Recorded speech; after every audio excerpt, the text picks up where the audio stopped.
Well, Rev, it is Paul Vallis and Brandon Johnson. Yes, it is. They are the ones who will meet in a runoff to be the next mayor of Chicago, Illinois, after voters denied Lori Lightfoot a second term, issuing a rebuke to a leader who made history as the head of the nation's third largest city. Now, Paul Vallis is a former school CEO backed by the police union, and Johnson, a Cook County commissioner, was endorsed by the Chicago Teachers Union. Union against union. Teachers against cops. Isn't that Chicago basically? Teachers and cops. Yeah. That's basically who runs Chicago, is the teachers and the cops. They've advanced to the April 4th runoff after none of the 9 candidates were able to secure over 50% of the vote on Tuesday to win outright. Lightfoot, the first black woman and first openly gay person to lead the city, won her first term in 2019 after promising to end decades of corruption and backroom dealing in City Hall. But her opponents blame Lightfoot for an increase in crime that occurred in cities across the U.S. during the pandemic and criticized her as being a divisive and overly contentious leader. Well, she's the first. She's the first Chicago mayor to lose re-election since 1983, when Jane Byrne, lost her to Harold Washington. I believe it was. Yes, it was. So, Rev, she lost the teachers union and the cops union, so she was done, right? Well, she was. I've said this a couple times informally, off the record. So I guess now I get to go on tape with it.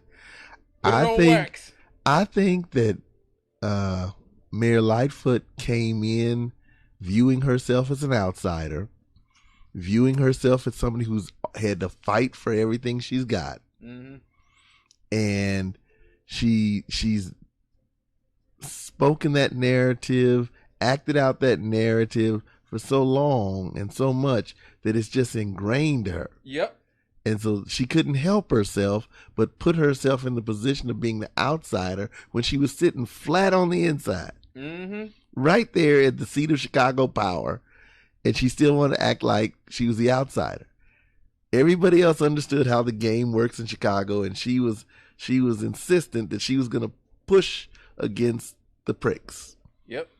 And so she made enemies out of groups that normally would. She made enemies out of people that she put in place. Exactly. Now that takes hard work. It takes hard work to lose the teachers union and the cops union. She lost everybody.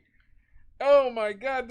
But I'm glad you actually brought that up. Her biggest problem is that, and this is one of the reasons why I don't run for office. You gotta deal with people. I'm not the biggest people person in the history of the world at all the time. Mm-hmm. But she really does not like people. Like, she's not like, and this was Hillary Clinton's problem too. Mm-hmm. This was Hillary Clinton. Unless you're somebody who is patient, and unless you're somebody who knows how to politic and deal with people on a daily basis, people who are pushing back against you, people who are, she didn't know how to deal with the media. Like I said, she lost the teachers and the cops. Those people both endorsed her, and like, she lost them both. She lost everybody. I mean, she was a woman without a country, but after a while. Now, the one thing I will say is she was, I believe, wrongfully blamed for the COVID crime outbreak. Crime went up everywhere. True. So, like, and this is the same thing that happened. At least as far as we know. Well, I haven't dug that deep, so. Well, in America, overall, that's what I mean. I don't know. Well, I mean, it's sort of like most cities are run. Most, major urban cities are run by people that have certain philosophies of government, mm-hmm. who think that government solves things, right. Solves everything.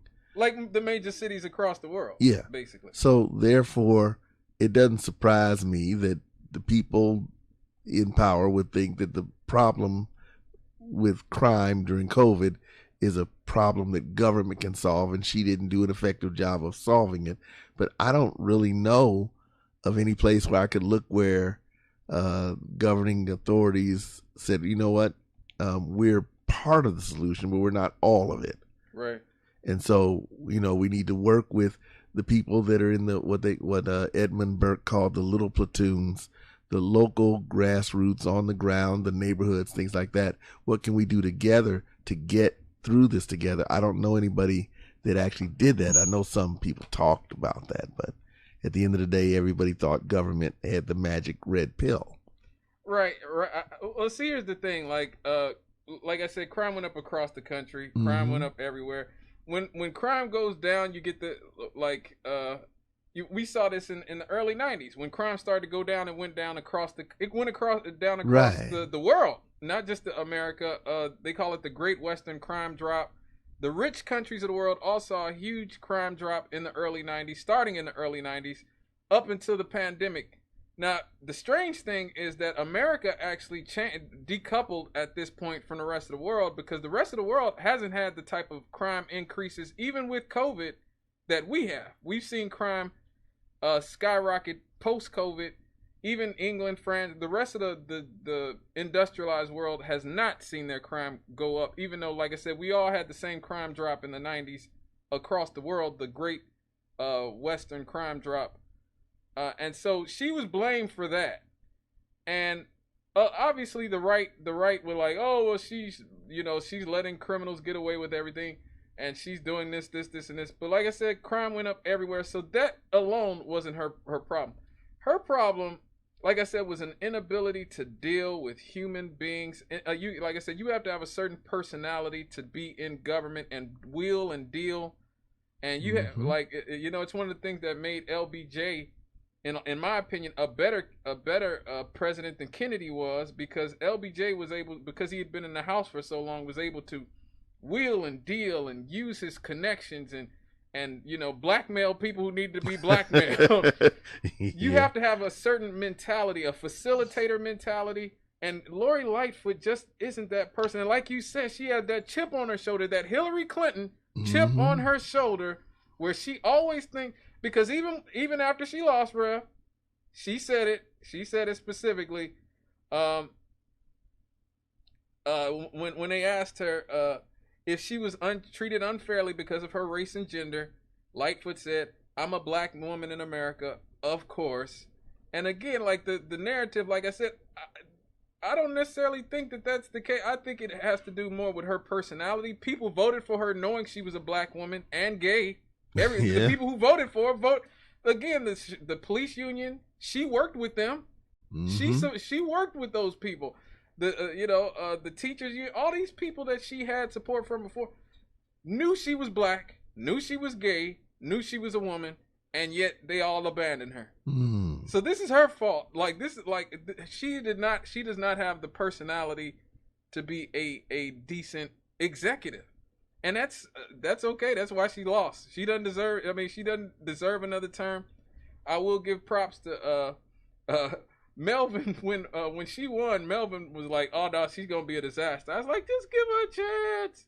Just give her a chance." He's like, "Nah, she's gonna be a disaster." He was right. Speaking on what you just said earlier about the personality to be a politician, I think they're also it dovetails with what you said about her. But I think to be a successful politician, you have to have a certain sense of ego. A certain egocentricity, a certain belief that you do have the answers. Yep. It's almost like you have to, whatever comes down, you have to think that you could come up with the answers. Yep. And if you don't have that self-assuredness, the good ones, they've got it oozing. People follow them because they carry themselves like, you ought to follow me. Yep. Why wouldn't you follow me? I don't care whether you were Reagan, Clinton, Obama. Yeah. The ones that look like, I don't even want to follow me. Why should you follow me? Yeah. Carter. Yeah. Spiro Agnew. Richard Nixon. Because you know what? Here's the thing about him too. As a politician, he carried that chip on his shoulder. After Watergate, when I guess you could say he rehabilitated himself, he became comfortable in his skin. and who he was, and people began to respect him more. Mm. If you don't have that for yourself, no one else will have it for you. Right. And if you feel like you got to fight every battle and win every battle and put everybody in their place, after a while, people going to get tired. People will root against you just because they're tired. Yep, I agree. We got callers. Okay, because there's a bigger issue about this election, and we'll talk about it after these calls. Okay. Oh, one of them left. Okay. Okay. Good. Hello, caller. Okay, good evening, gentlemen. How you all doing? It's all right. good, Cleveland. Okay, now look, I want to say something. You know, I don't like the way they did Harold. I just don't like it. All I can see, well, good Reverend, you ought to remember this. Well, you know, Harold look overweight. He don't look well. He looks sickly. You remember something like that, good Reverend? Oh, yeah. Remember that next morning they found him on the desk? Oh, wow. You remember that, right? So all I'm saying, when people start talking about somebody don't look well, he don't look right, they get ready to kill him. So that's my opinion. They killed Harold. That's okay. That's his opinion, everybody. Wait a minute now. That's my opinion. Yes. Right. We're just reiterating that these are your opinions. Yeah, and many more people have said the same thing. I know. Lots of people have said that. You're right. Okay, let's move on further. Okay. Now, Lyndon Baines Johnson, Yes. Mm-hmm. that was the best president we ever had. Remember when he was down there in Texas, holding that office in Texas, he would not do nothing for black. Racist.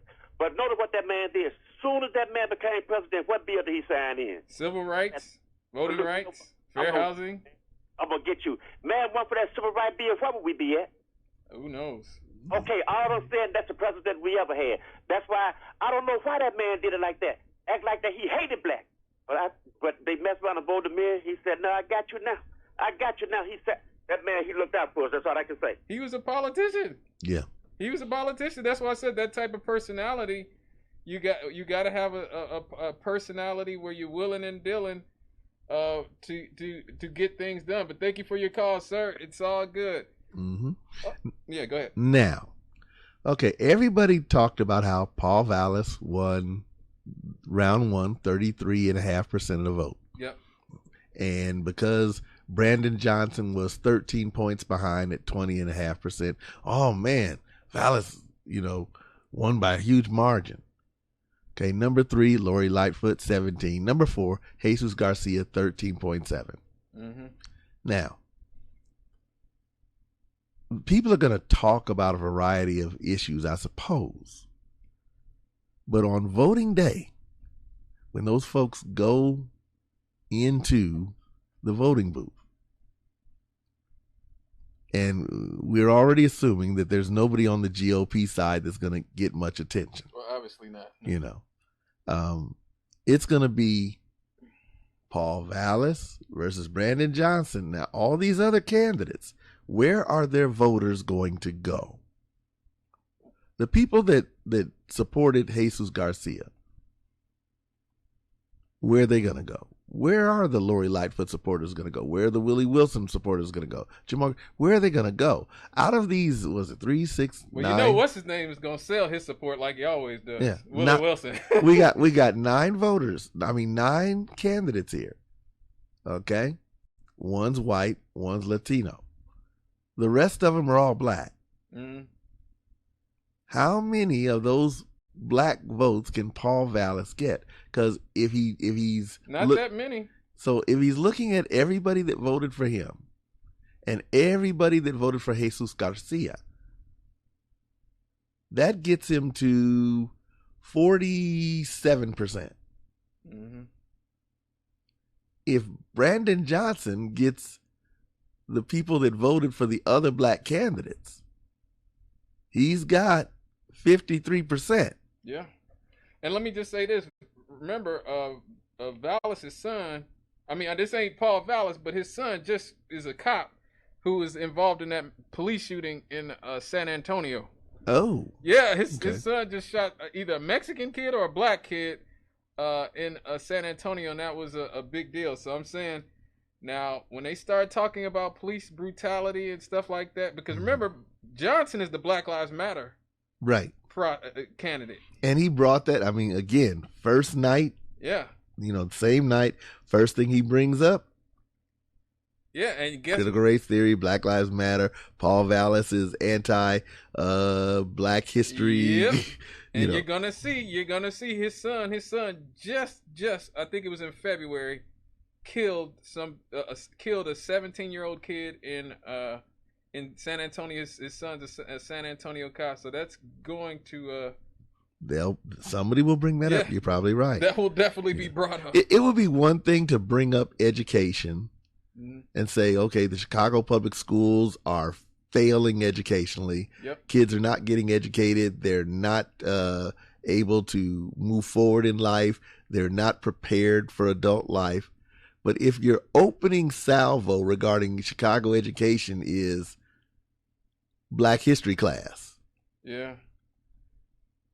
But I mean, but like I said, when your opponent is somebody who's seen as, the police brutality and whose son is out shooting Black people or Hispanic people, dude, I mean, again, I know Paul was probably calling his son like, you couldn't wait 6 months to shoot somebody? Like, what the hell? Like, seriously. So yeah, you watch out for that. That will become an issue in the next few weeks because people are going to say the fruit didn't fall too far from the tree. Of course, now that brings up the issue of, Chicago Police Department.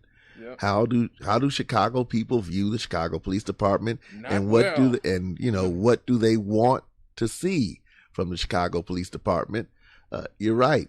Getting the police union support, it could be the what do they call it? Being damned with faint praise. Mm-hmm. If most people in the city view the police department negatively, and if most of the people who voted for Lori Lightfoot, Willie Wilson, Jamal Green, Cam Buckner, Sophia King, and Roger Sawyer, if they view the police union in a negative light, maybe they view the teachers union in a negative light too, but if the police union is a bigger issue than the teachers, then guess where their votes are going to go? Oh yeah, we already know. So whether we, and again, hovering over all of this, whether we want to admit it or not, you got a white guy running against a Black guy. Yep. And I said to one person, whoever the people think they need to have win, it's imperative that guy wins for their sakes, that's who they're going to vote for. Yep. I agree, Rev. We got to go to our first break. Yeah. When we come back, we're going to talk about the lab leak theory. We were right. We told you. Came from lab. Regardless of tonight's outcome, we fought the right fights and we put this city on a better path. No doubt about it.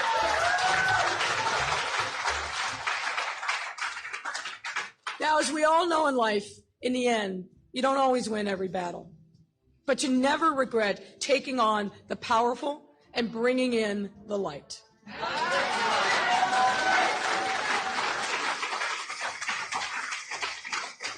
To my friends across the country and my fellow mayors, never fear being brave and bold. I have always believed that when a door closes, another one opens, and so it will be for me and Amy and Viv.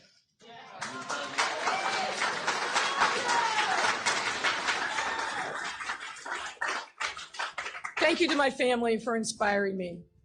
My love of my wife, our daughter, and the rest of my family grows and grows, and they have always stood by me through thick and thin, and tonight is no different.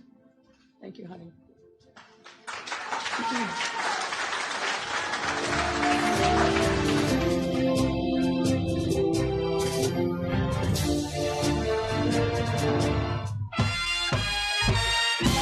Listening to Cannon Rev on WLTH 1370 AM. Give us a call, 219-885-1371.